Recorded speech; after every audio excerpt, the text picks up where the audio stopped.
Tell me a ghost story that sounds completely unbelievable but is entirely true. It's finally time to tell my story.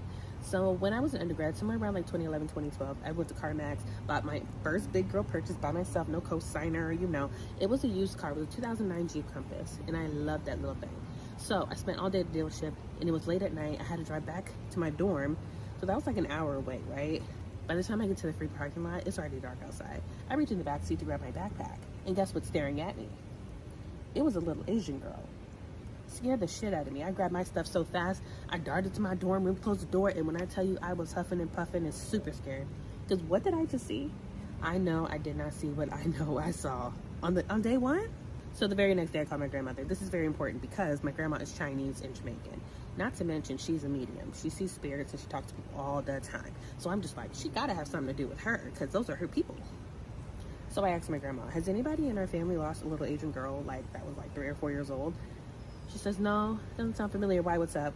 So I tell her what I saw in the car, and she says, oh, no, she's there to protect you. It's fine.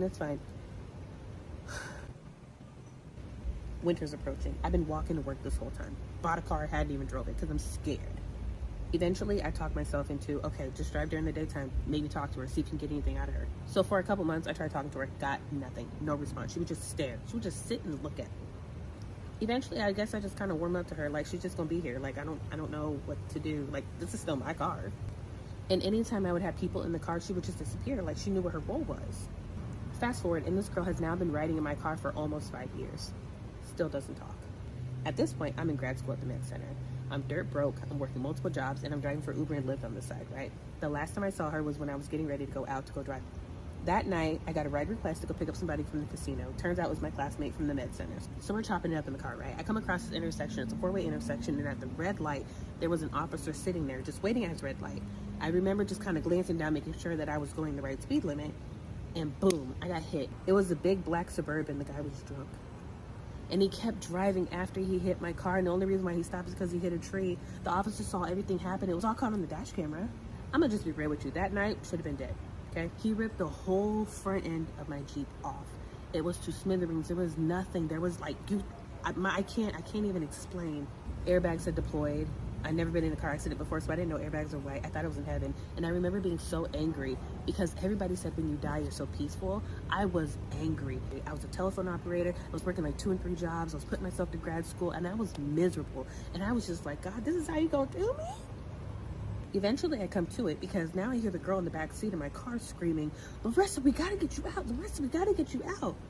And I was like, oh shit, I'm not dead. Okay. When I stepped out of my car, my shoe was across the street.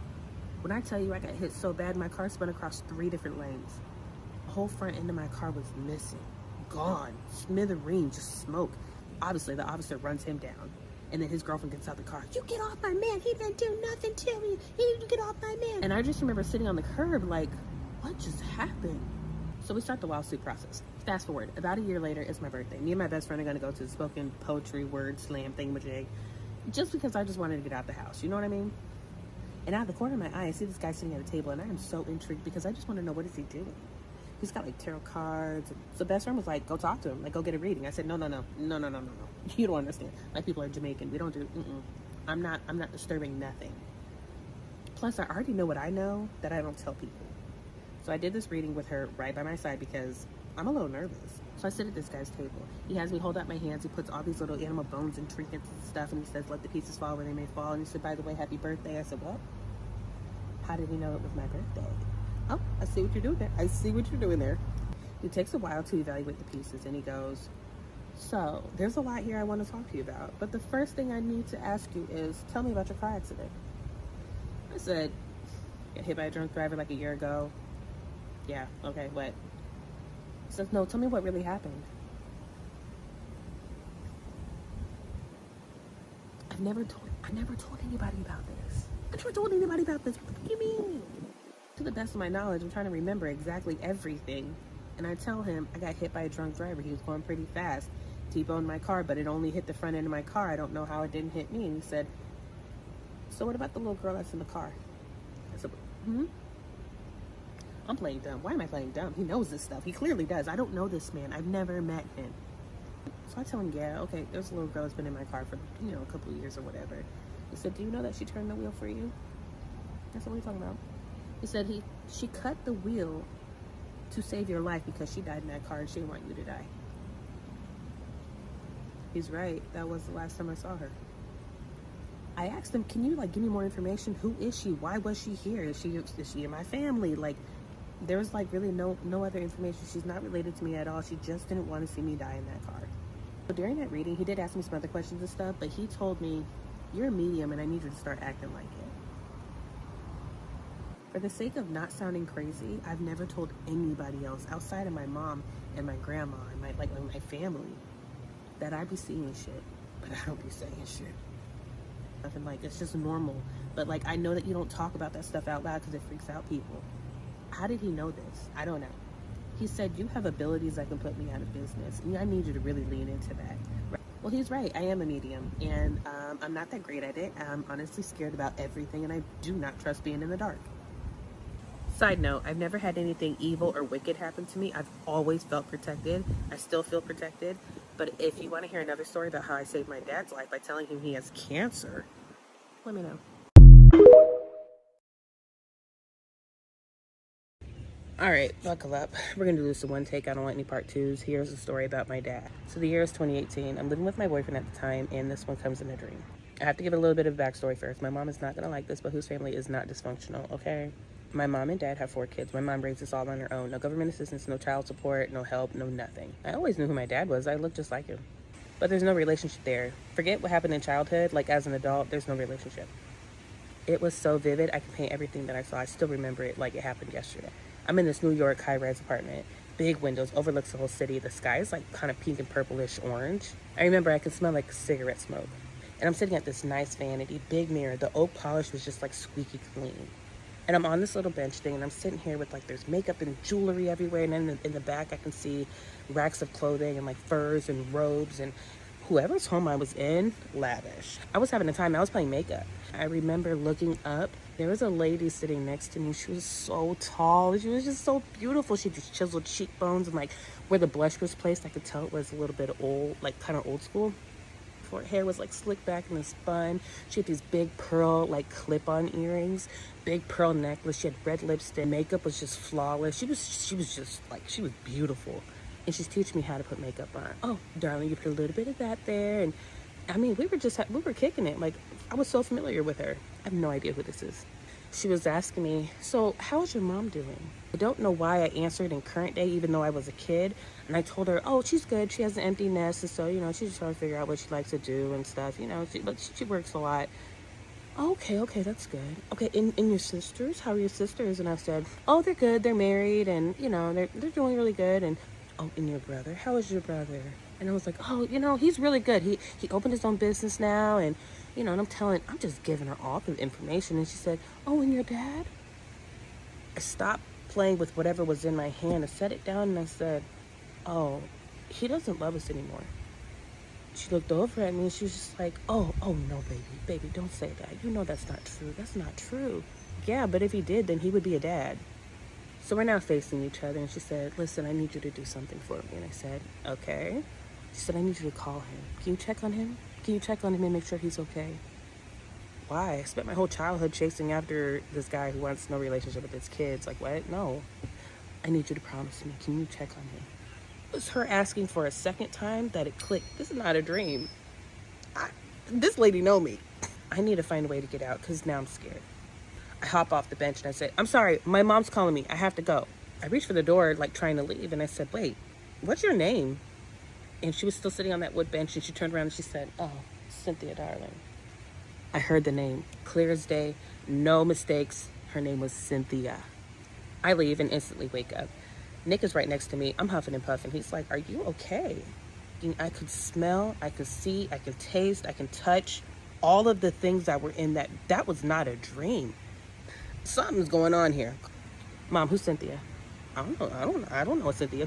I don't know. She asking for me? I said, who's Cynthia? She knows us. Who's Cynthia? And I said, I don't know. I had a weird dream. She was just like asking about all of it. And I said, New York. And I said, Cynthia. And my mom was like, your dad has a sister that passed away. You've never met her. Her name is Cynthia. She lived in New York. I said, no way. What did she look like? This lady, like, you had to speak the Queen's English when you came around her. She was so fancy. She had lots of things. She had lots of money, and like she was just that it girl, you know? Okay, that checks. What did she want? And I said, I don't know. She's telling me that I need to call Dad. Like, I need to check on him or something. Mom and Dad don't like each other. Oh, Rissa, you don't have to do that. It's okay. I said, no. She told me, can you promise me? And I told her, okay. So I call my dad on the phone. Phone rings. Doesn't answer. Typical. My voicemail box is full. Called a couple more times. Couldn't get a hold of him. Left it alone. Okay, I tried. Done. Probably like a week or two later, I'm at the salon doing hair. I get a transfer client. I've never met her before, but she's just a like a drop-in. Her name is Chioma. She's of Nigerian descent. That's important for later. And she's telling me that she's here in town for like a conference for psychics. And I was like, oh, girl, tell me more. Telling me about her abilities and then what she's trying to get a little bit more training in and stuff. This is the perfect opportunity to ask somebody who knows a little something and I know nothing. So I tell her a little bit about the dream, right? I don't even get to the part where I'm describing who the lady is. My client says, hold on. She turns around in the chair and she says, she's standing right behind you. Well, tell me what she looked like. She said the same things that I said. She had a nice robe on. Her hair was pulled back in this slick back buns on, a nice necklace, and her makeup was just beautiful and flawless. Her red lipstick, the high cheekbones. It's gorgeous. Like, this is your aunt? I go close the door. Chioma's in training. She has these abilities, but she's not like advanced. My client says, hey, I'm getting this feeling that she wants to speak to you, and I'm not comfortable using my body to like transfer her energy and like talk to you. I'm going to use my pendulum if that's okay. I said, sure, whatever that is. I'm going to use this to see if I can communicate with her because I'm not really sure what she's saying. I'm over here like, girl, are you faking this? I don't know. I was holding this pendulum really steady. And the way she was cleansing it was like saying statements that were like yes or no. It would swing one way for yes, swing one way for no. And I was watching her hand. That hand did not move. After a series of like a lot of questions, we get to the point that my dad has cancer. And I'm like, cancer of what? That's so broad. Like, hello? And she said something that starts with a P. Okay, pancreatic, prostate, pinky toe, I don't know.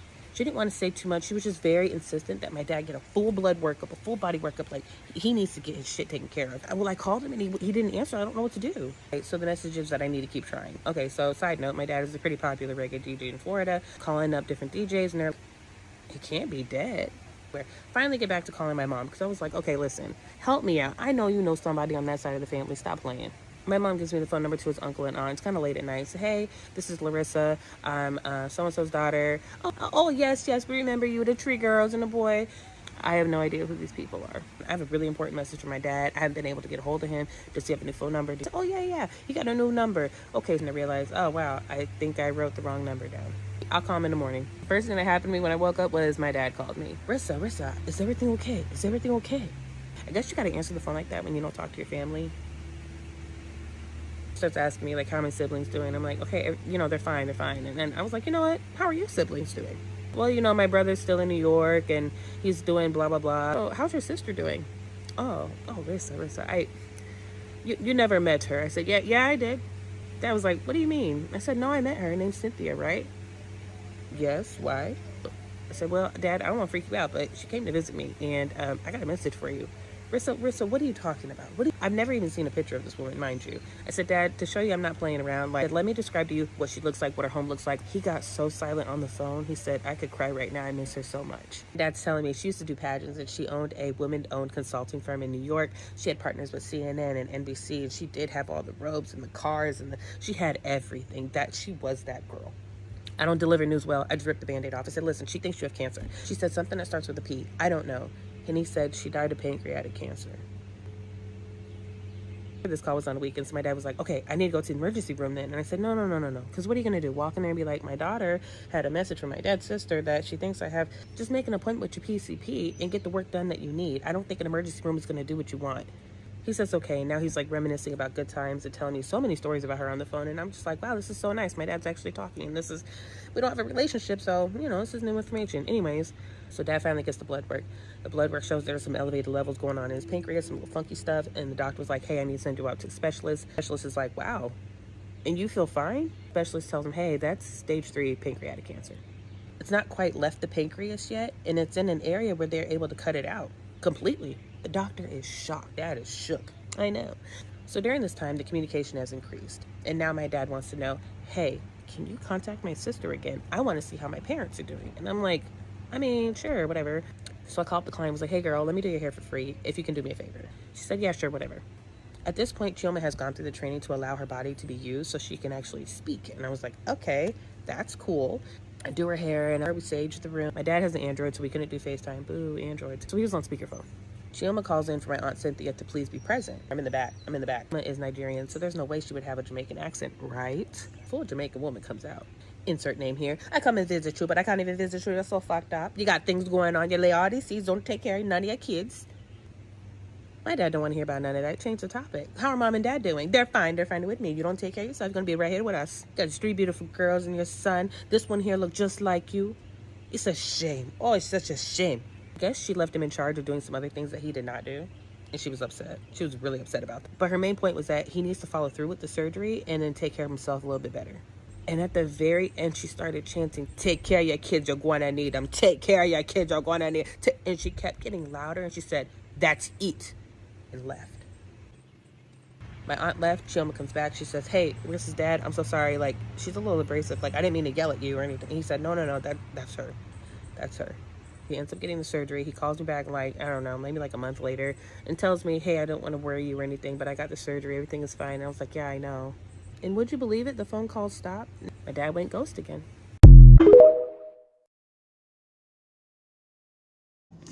Let's get into my scariest ghost story to date. I have a drawing that's not very good, but I feel hesitant to share this story, and I've been putting it off for a long time because I can right now feel my heart beating out of my chest. Like, it is personally my scariest experience. It's the scariest thing I've ever seen, way scarier than seeing a boy crawl underneath my bed, and that took the daylights out of me. So let's go.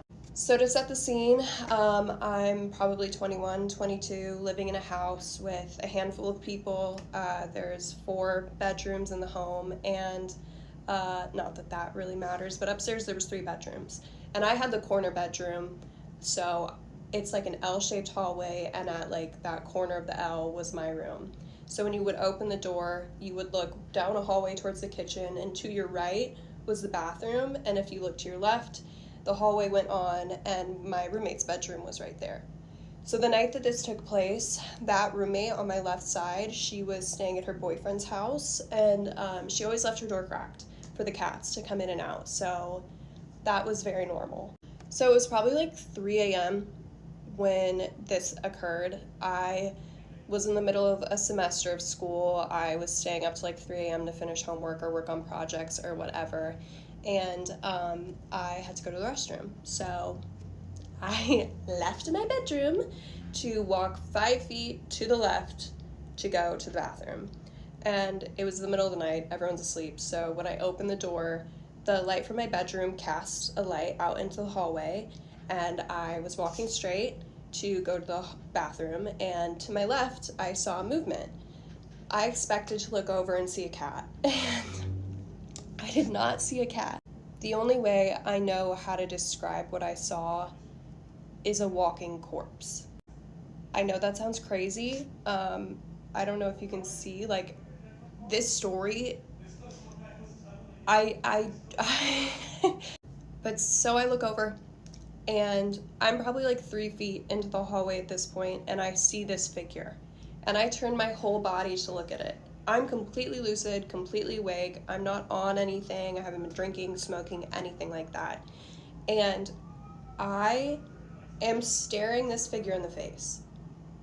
No eyeballs, barely any skin on this thing. You can see bones, you can see the angles of like everything. You can see ligaments attaching to the bone. You can see just like every detail of a human body minus the flesh and like the gooey parts of the face, like no tongue or anything. And it was like coming out of the bedroom kind of like this, like hunched over, kind of like an old person walking on a cane. And the most unnerving part of the way that this thing looked was its jaw. It was like hanging out of its face. Like it was almost disconnected. There was no tongue in there. I couldn't like see into the mouth really because the room was dark, and it was like there wasn't a lot of contrast, so I couldn't catch all the detail, but from what I saw, it looked like a mummy was coming out of my roommate's bedroom. So I'm looking at this thing, and it looks at me. We probably look at each other for a half a second, and this thing, without breaking eye contact, just creeps slowly. Very riggedy, back into the bedroom, into the darkness. So I'm shocked. I don't know what I just saw, so I book it to the bathroom 2 feet away from me, turn on the light, close the door, lock it, and I sit there in the lit bathroom for probably 5 minutes trying to collect myself. And I wasn't crying, I didn't freak out, I didn't have like an auditory gasp or anything, because mind you, it was 3 a.m. I was trying to be quiet, and I just sat on the toilet shaking, horrified. So I'm like splashing cold water on my face to just kind of wake up, you know, snap out of whatever I'm in. And I leave the bathroom. I turn the light off behind me because part of me is like, if I'm gonna see this thing again, it's gonna wanna be in the dark. And I'm big and brave, so I walk very slowly back to my bedroom, which mind you is like 5 feet, and I'm just staring at that door the whole time, and I don't see anything.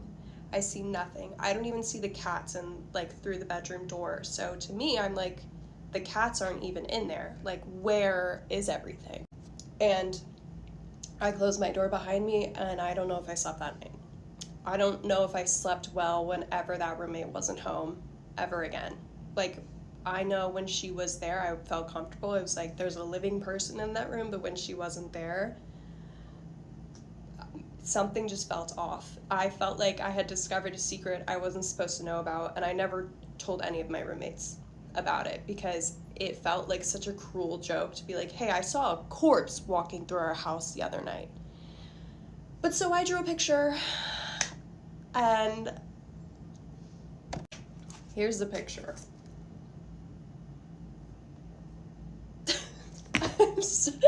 I'm sorry. That's the best I could do. It was also so long ago that and it's one of those memories that, what did I just put on my face? Oh, it's one of those memories that when you think back to it, and I think back to it all the time, that it skews a little bit, but I know what I saw. I know that jaw was hanging off of its face. I know that it didn't have skin. I know it didn't have eyeballs. And I know that it looked right at me. And I've never seen something move the way that it did. It was like a marionette doll on strings, or an animatronic with really old rusty gears that was just moving backwards.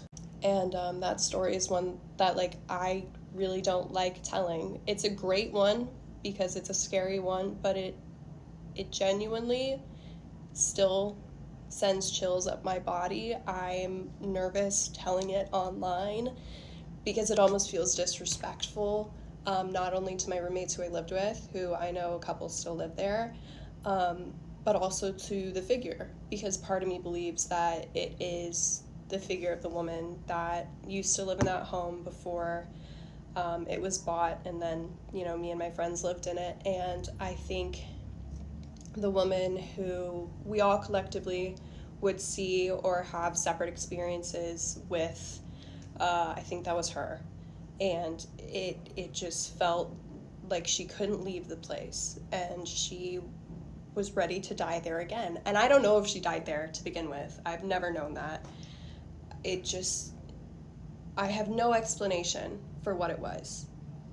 None. I don't think I will ever understand that experience, and if I ever experience it again,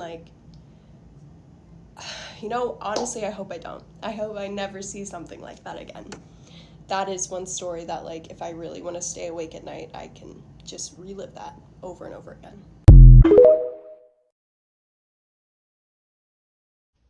I just got my cavities filled at the dentist, and I thought, in honor to my dead tooth that they just filled, today would be the perfect day to tell my very first ghost story. So this tooth, right here, excuse my looks, I had an early appointment. that tooth was my very first tooth ever. Cool story. And when I was, I don't know, I want to say like 8, 9 months old, I had a tooth, that tooth. I don't know if that's normal for babies. Maybe I'm supreme in growing teeth. But so I had that tooth, and my family was moving. So we were going to look at open houses and stuff. And I vividly remember, it's my very first memory, falling down the stairs to the basement of that house, which actually ended up being the house we bought and that I grew up in that was haunted. So from my memories, which I was a baby, and babies' brains are like a brain on acid, so I'll give you my reality of the situation and then what actually happened. But so, to me, what I remember, because I don't know why, but for the longest time I thought I was like 5 when this happened, because it was so ingrained in my brain. I thought that I got pushed. I thought that my brother pushed me down the basement set of stairs, which was like 15 steps with a wood bottom. And something important to mention is that the bottom of these stairs, if you go to the left side, you enter the laundry room, which is like concrete floor, like not finished.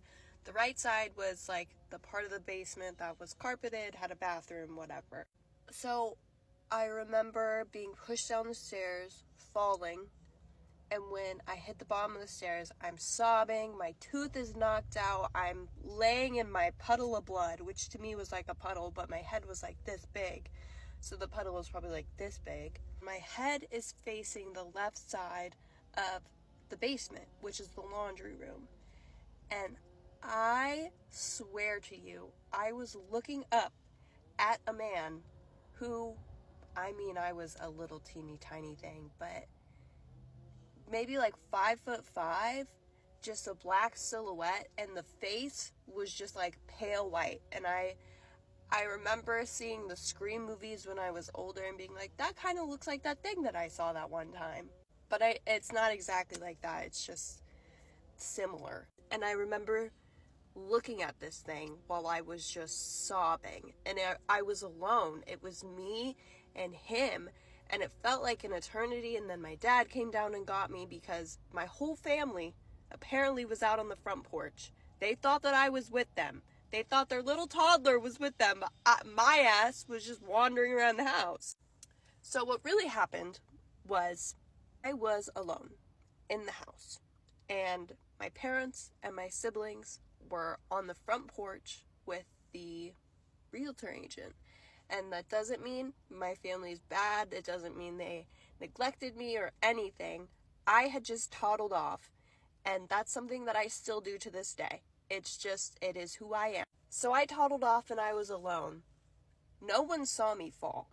No one was in the house with me when I fell down those stairs. So me being pushed is either I was pushed by a little girl ghost I grew up with, or I just fell. And my little baby brain, sorry, I'm drooling. My little baby brain convinced me that I got pushed. And then I was sitting there on the floor with a thing just staring down at me, pitifully looking at me, crying like a little bitch. And that man, or whatever that thing was a figure that I saw a handful of times throughout my childhood in that family home, which is actually wild. And that is my very first ghost experience, was seeing that man and being pushed by something down the stairs. But also, let me say again, I was a baby. I was a literal baby. So my brain was like firing at 10 million megabytes per second. I don't really completely understand the experience, and that's okay, but that is my very first ghost experience. And in honor of my tooth, I will post a picture right here of what it looked like, because after it got knocked out, a tooth grew back, and it came in all weird, and they think it's because it was hurt when it was in the gum. Shout out to my tooth. When I was 19, I moved into a house with 5 people and a dead lady and her dog. The house was bought by one of the roommates' parents, and so we all lived in it and paid rent to the parents. And it was a 10 out of 10 deal, affordable, close to my school, and it was awesome. So I moved in there, and it wasn't long before things started to get a little weird. And weird was like the supernatural part. I'd say one of my roommates was very odd. She was the scariest part of that entire experience living there, because she did not leave her room when anyone else was awake or out in the living areas.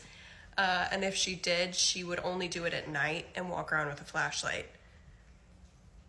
I locked my door at night, okay? But after she moved out, things still stayed weird. So the dead lady who became our 6th roommate was the woman who died in that house before my roommate's parents had bought it up.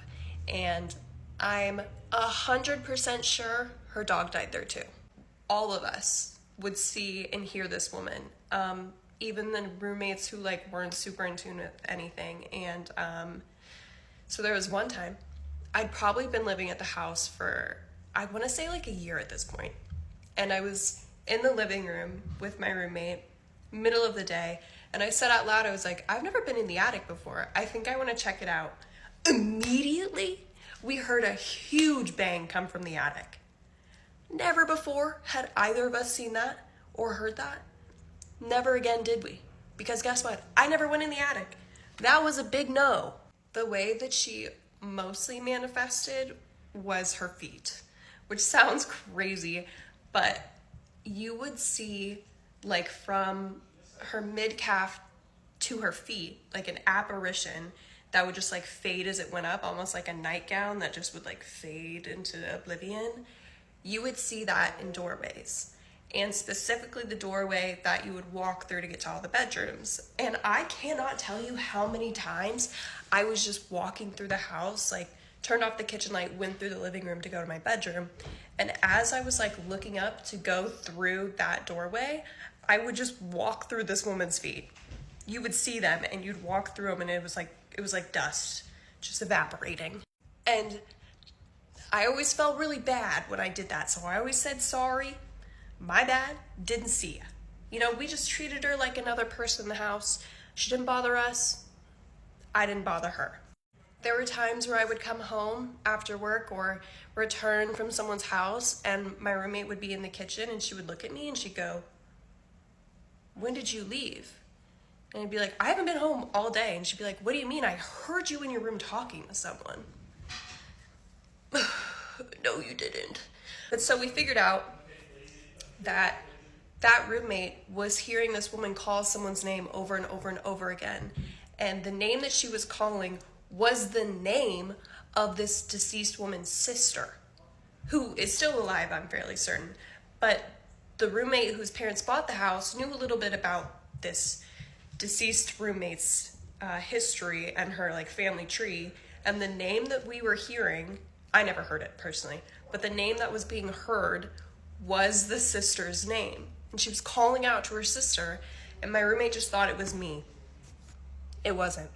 My favorite part about living in that house was of the dog.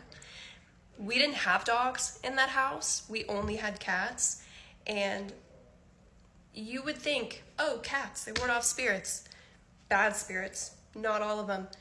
There was so many times that my roommate would try to fight me. And I don't mean actually fight, but she would be mad at me because she thought I brought a dog into the house. Because I was the most likely to do that. Which is true. But I wasn't going to bring a dog into the house because I knew better. There was cats there, blah, blah, blah. But all of us, on the main floor, in the basement, we would hear a dog running in circles around the house. You could hear it panting. You could hear its feet on the floor. You could hear the jingle of its collar. All of us heard it multiple times in the night. So it was kind of sweet to know that our dead roommate and her dead dog were together. Like, I thought that was actually very endearing and kind that they were still playing together and having fun. especially when all of us roommates were together, because I'd say most of us had some sort of sixth sense in that home. Whenever all of us were in a room together hanging out, specifically one of the roommates' bedrooms, all of us would experience something. It didn't matter if we were in there for 15 minutes or 90 seconds. One of my roommates would see this woman walk by her room. One of my roommates would hear it. I would hear it. We've all seen these shadows walk by. There was one point in time where we were all sitting in the living room in that doorway where I always saw her feet. We all turned and saw just like this woman's apparition like standing there looking at us. And it never felt intimidating. It just felt like she was like, what are you guys doing in my house? That spirit was one that only one time truly scared the absolute fucking shit out of me. I don't know if I even feel comfortable telling that story online because it's a story I haven't even told the people I lived with at the time, because they still live there and I don't want to ruin it for them. But that little dog, I think that little dog was one of my favorite ghost stories because that was so cute. And all of us would hear it in tandem. And the next morning, we'd all be sitting around being like, did you let the dog in? I didn't let the dog in. Fingers were always pointed at me, but dogs deserve homes too, even the dead ones. And all dogs go to heaven, but some dogs stay to hang out with their dead owners. Okay, so one time I had a first date that ended up in me being followed by whatever lived in this guy's house, and I had to do a seance in the middle of the night. Sorry if there's a lot of background noise. There's band practice going on at my house, so I'm like hanging out a window. But I've tried to tell this story probably 3 times now. Every single time I try to upload it, doesn't upload, goes straight to save to drafts. And then when I look in my drafts, there's so many added clips that are just black space. Like the first video I recorded, I think was 6 minutes, and then it was 17 minutes when I looked back at it in my drafts, and it was all mixed around, all the clips were messed up. So my boyfriend thinks that whatever I'm telling this story about does not want me to out it, but I got rid of it once, I can do it again. This story takes place about like 4 or 5 years ago, and I had this waiter who I thought was cute, so I left him my number, and things led to another, so we ended up going out for lunch one day. So after lunch, we go back to his house to hang out, and while we're there, we're partaking in activities such as, and who do I meet while I'm at his house? I meet this guy's dad. I meet this man's dad on the first date. Not only do I meet this guy's dad, I end up smoking with him too. I'm just gonna add that where these activities took place, everything we did was actually legal and recreational. So there's that. But so we get to talking, and this guy's dad asked me if I believe in ghosts, and I'm like, oh, guess what? Yes, I do, and I have hundreds of stories. He was like, well, don't really care to hear those right now. You should follow me. So what does my dumbass do? My dumbass goes, yes, sir.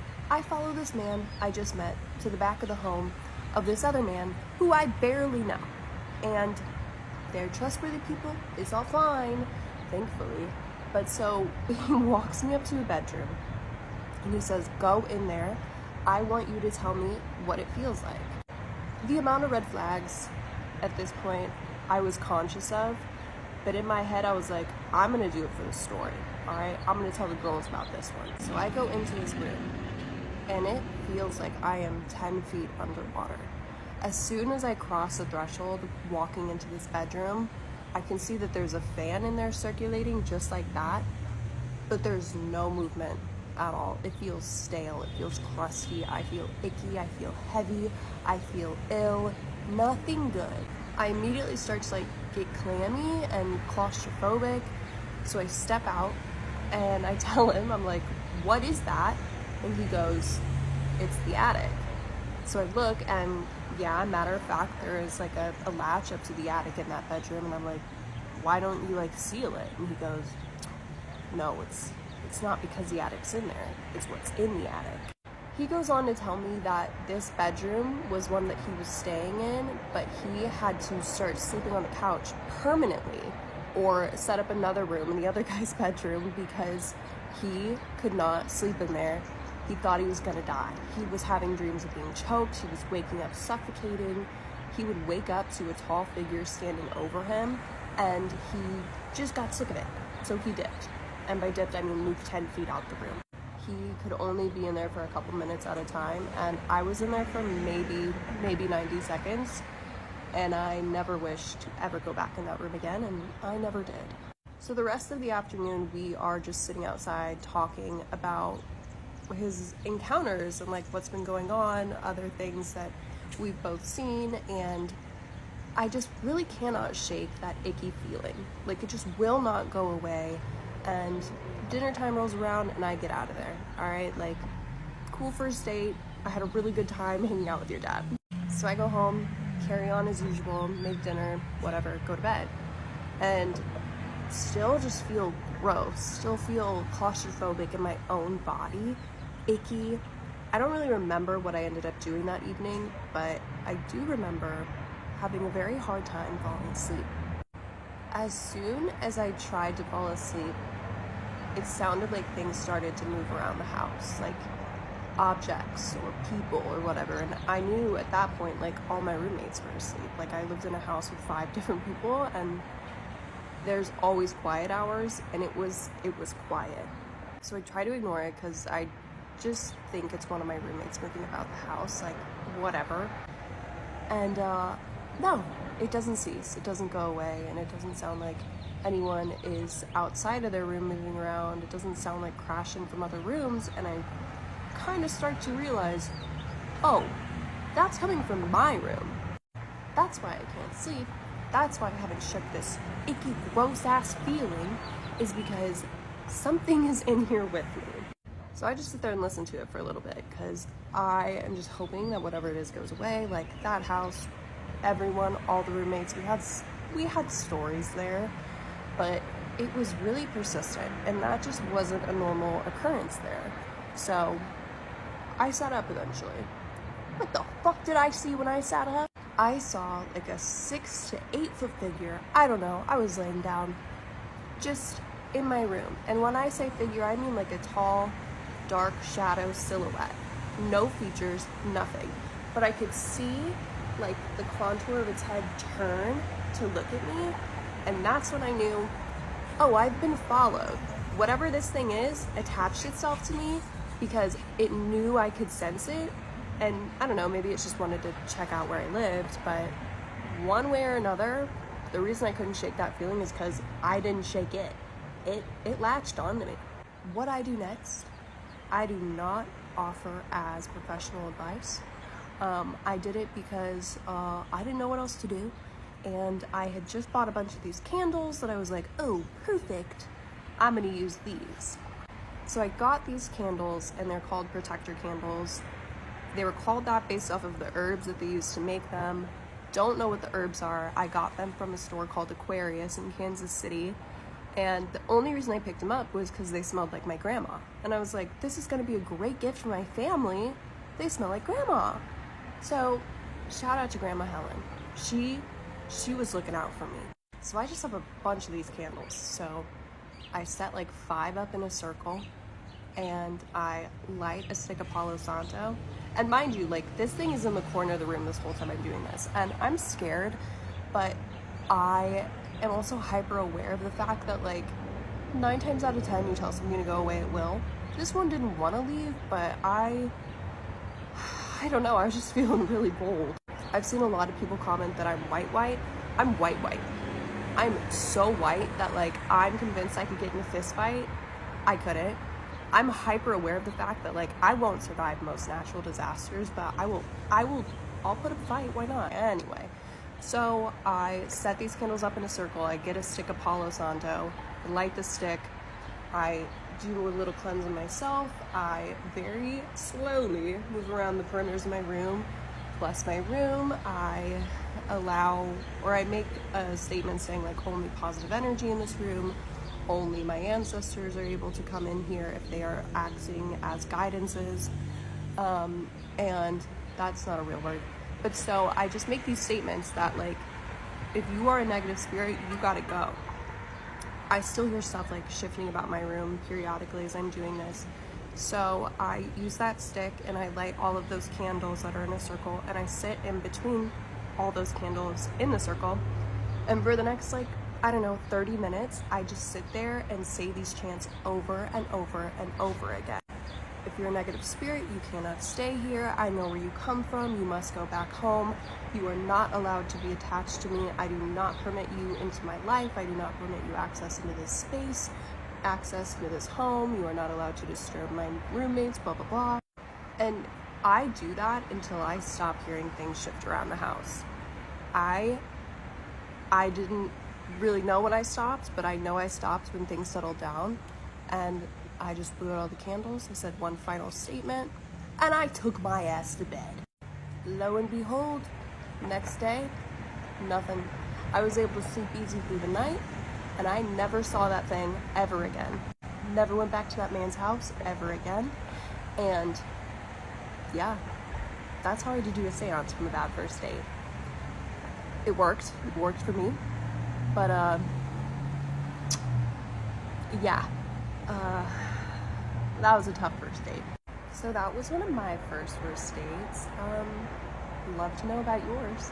Tell me a ghost story that sounds completely unbelievable but is entirely true. I'll do one more, and I'm gonna make this one quick. I was living in an apartment with my mom. We had just gotten home from the store. We came in, we turned on the lights in the little entryway. The entryway has 3 doors: the kitchen, the water closet, and then into my room. That door happened to be open. I looked over there when we turned on the light, and there was this shadow of a tall man standing in my doorway. And it took like an extra 45 seconds for the light to dissipate the shadow. It scared the crap out of me. My mom is convinced that it's one of her cousins that had died in the war. But, a little terrifying to come to when you are 13, 14 years old and everything terrifies you. Tell me a ghost story that sounds completely unbelievable but is entirely true. So the second experience that I remember really well was many years after the first one. I'm sure I have other experiences in between. They're just not as strong of memories. I had to have been probably 11, 12. Nope. Yeah, no, I think 11, 12. When this happened, we were in my grandma's kitchen, and up on her window there is this teacup music box that has a button on the bottom that you can press to make it play, but it's been dead for years. That's important. The batteries have not been replaced. This thing has been unfunctioning for years. She had got it as a Mother's Day present. I don't know from who, but it sat there being decorative. My brother, sister, and I, we were peeling oranges to freeze. Frozen oranges are delicious. And we went to grab a second plate to freeze the oranges, and all of a sudden, the music box starts playing. That's really weird, because the button's on the bottom, and also its batteries are dead. You know, I thought just a fluke, so when it was done, we tried again to go over towards the sink, and the music box went off again. And the third time it happened, we went running upstairs because we were not going to deal with a ghost situation. Tell me a ghost story that sounds completely unbelievable but is entirely true. I have several stories, but I think I'll just make a couple of these, see what people think. The first one, I was 3 years old. We were at a funeral for my great-grandfather, who, as far as I am aware, I never actually met. I wandered off in the funeral home. You know, 3-year-old getting bored, doesn't know what's going on, really. I wander off in the funeral home, and I end up kind of lost. Not sure where my parents are. And there was this empty viewing room. And I walked in a side door that was open a crack. And there's this old man sitting in there on a chair, and he's like, "Hey, sweetie, what's going on? Where are your parents?" And I was like, "I don't know. I'm lost. I don't know where my mommy is." And he said, "Well, why don't you sit with me, and your mom is going to come find you." So I sat with him, and I chatted with him for a bit. I don't remember about what. It was 30 years ago. But eventually my mom came in, and she's like, "What in the world are you doing?" I was like, "I'm just talking to this nice man." She said, "What man? There's no one here." And I was really confused. The guy next to me disappeared. We walked out a different door, and outside of that door there was a big picture of the man I was talking to. And I said, "Mom, that's him. That's who I was sitting talking with." I hadn't gone past the picture before. So that's the first experience I remember. Tell me a ghost story that sounds completely unbelievable but is entirely true. When I was 10, me and my brother were playing downstairs in our 2-story house. And we kept hearing something. It was like, I was like, what? So it was freaking us out. So we started walking around the house looking. We start up the stairs and we hear,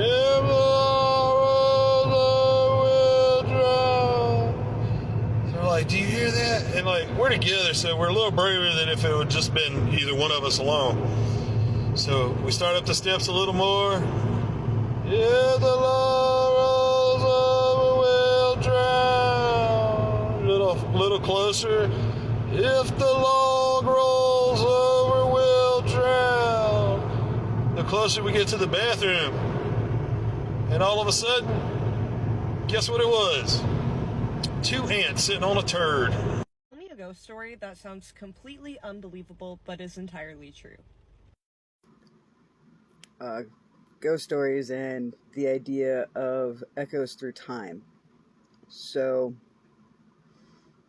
I went to Clearfield Job Corps in Utah between 2004 2006, did culinary arts.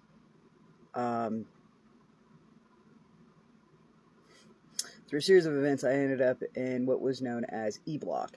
So, at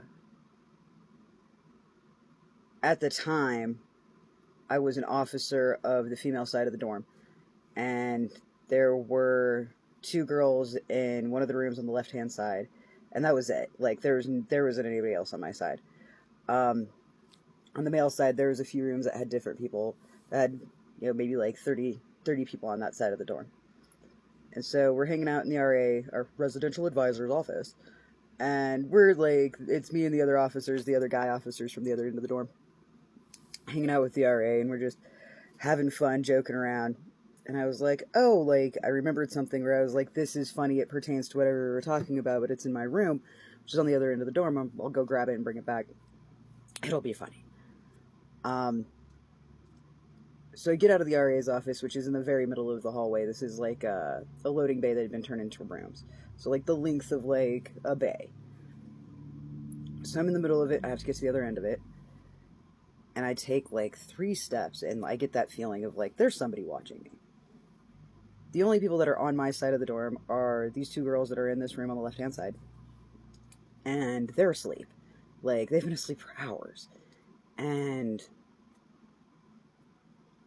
I start, swiftly walking, and I look over into their room, and all I can see is this kid in a hoodie.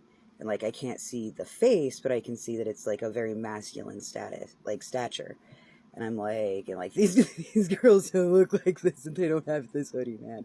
And I'm just like, and so, like, I quicken my pace, and I get down to the next door, and they're like classroom doors that have a little window on it. I get down to the next one, and this person in this hoodie is now closer to the door. And I look again, like, I'm like running at this point. I look again, and they're getting closer to the door, and like, I break out laughing, I break out running, and I'm just like, ah, ah, ah. And I run in, and I grab whatever it is, and I turn around and run back down to the RA's office, and I'm like, like, it's like, are you okay? And I'm like, no. Like, this dorm's just spooky. This place is haunted. Like, it used to be a military base, and, like, so there's a bunch of legends about that. And then it was turned into a job corps in, like, the 70s. And so, like, because of just, like, time and time in this country, there's been various, like, riots, civil disobedience, I don't know, whatever, that have happened on the campus. There's been, various things that have happened. So, like, it's spooky. There's dead people. And just, like, just try to shake it, and just be like, I'm fine. Like, I'm fine. Like, it's cool. And, like, they can see I'm just, like, they're like, are you sure you're okay? And I'm just like, I want to go outside. Like, I don't even want to be in here. It's so bad. And so, I'm talking to my buddy who was in, like, we were roommates together in that dorm, like, before I became an officer.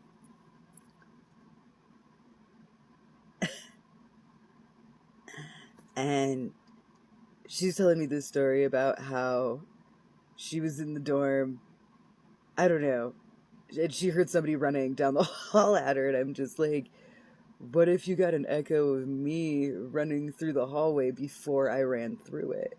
Like, I don't know. Tell me a ghost story that sounds completely unbelievable but is entirely true. So I don't have, like, one huge ghost story. I got, like, medium ones and a ton of small ones. Sorry, I look so weird right now, but I'm not really good at talking on video. I'm gonna try my best. So, starting with the first thing, we live in a house that was built in 1913.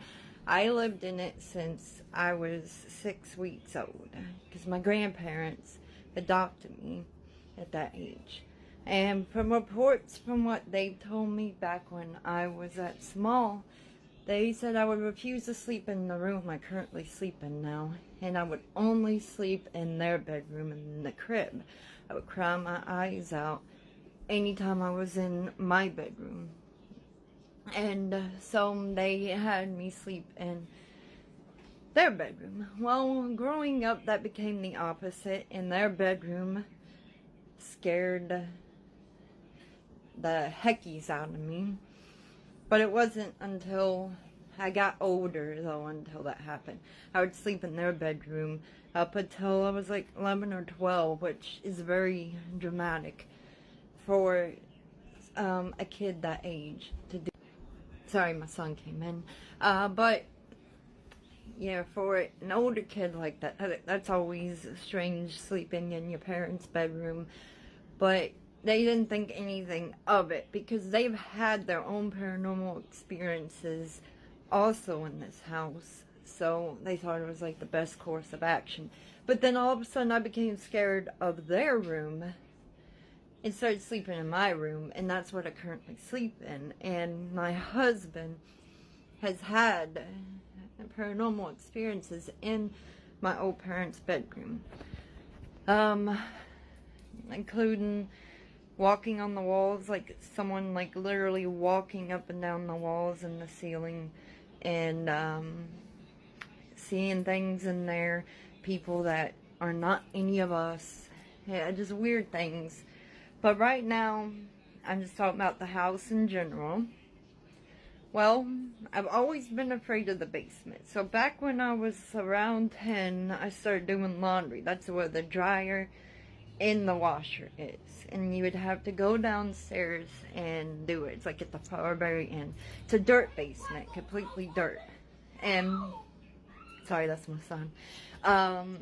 But I used to go down there and do it. But the very first time I did it, when I was walking back up the stairs, I felt a presence. Since I was little, I've always been able to feel presences more than I could see anything. And I felt like something was following me up the basement stairs. And I'd start running. It would start running. You can even hear the footsteps back there. I don't know. still to this day who exactly it is or what it is. But it's there. And I ended up stopping doing the laundry. Like, my mom went back to doing it, my grandma. And she understood, because again, she's had her experiences in this house. And so she started doing it back when I was like 13, 14. Like, I just couldn't take it no more, being chased every single time I had to do laundry. And then she took it over. And now, since I don't go down there, every time I come in this kitchen by myself and start like cleaning or doing anything, I feel like something from the basement starts to watch me. I feel really, really like it's so hard to explain. It's like this really weird feeling that they're watching me and wondering what I'm doing. And like right now I'm standing in the kitchen, the basement's over that way. And of course I don't feel anything right now. But when I'm by myself and I'm doing something, eventually I start to get watched. And the feeling just keeps getting stronger and stronger the longer I'm being watched. And I gotta get the hell out of the kitchen. And I go and tell my husband starts to do what I couldn't finish doing if it needs finished. I try to get it done before I leave, but if it just gets too bad, I gotta go. One night, I was doing the dishes, washing my pumps, because I pump for my baby. And this was recent, like a couple months ago. And I felt something. This time it wasn't at the basement. It was right at this kitchen door. It was like they were standing there. Like, that's what I felt. And I thought, hey, it's my husband. Because I could feel when my husband or child is in the room. I can't tell them from each other unless they're closer. But usually I could tell. So I just assumed it was my husband. I keep doing my pumps. Then all of a sudden, it starts running to my back. And I turn around real quick and realize there's nothing there. And the fact it was so fast when it ran from the doorway to me, it was like a couple of seconds, and I turned around, nothing's there. I book it out the kitchen. I go to my husband, and I tell him, you gotta go finish my pumps. I'm not doing it. I tell him exactly what happened. I can't stop thinking about that for like a whole month. I talk about it, mention it. I'm just flabbergasted at the whole ordeal that happened. And, so something weird happened about a month ago with the garage. We were outside. It was dead in the night. My husband's trying to fix up the swing for my son. And I'm with the baby in the stroller. And I go to close the garage door, the big one.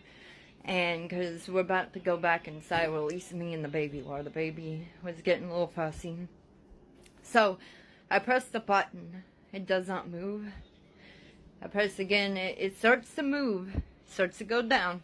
Then all of a sudden it stops. Goes back up. And then starts going down, up, down, up, down, up. And the lights are flickering the whole time while this is going on. And it finally stops.